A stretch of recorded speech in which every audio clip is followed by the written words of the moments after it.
good morning. So, day off ko ngayon. Parang feeling ko talaga guys, maganda ako ngayon.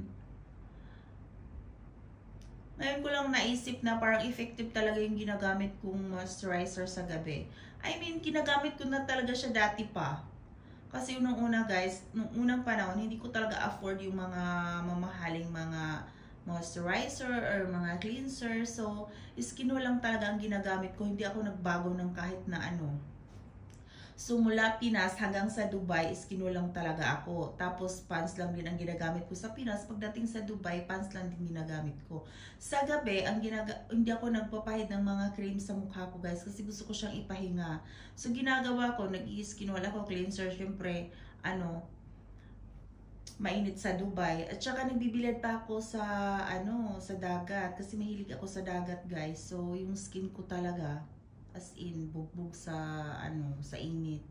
So ang ginagawa ko lang talaga is Skinol as my cleanser. And then sa gabi, ang mino-moisturize ko yung yung gagamit ko is Vaseline.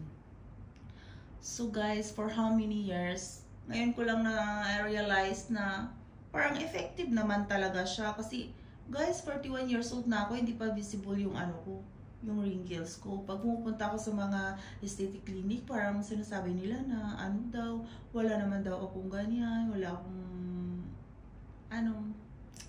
So guys, para sa akin, kung ano yung nakakabuti sa skin, yung nag-evolve pa yung mga beauty products na ganyan, depende lang talaga. Ikaw nakakaalam kung ano yung nakakabuti sa skin mo.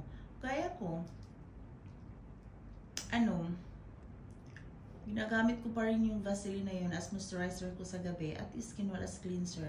Sobrang dami na nagsianuhan sa market ngayon pero hindi ako nagbago. Para sa akin, consistency is the key. So since mumurahin na siya guys at hindi naman masyadong mahal, saka parang effective talaga sa akin guys. Ano sa tingin niyo?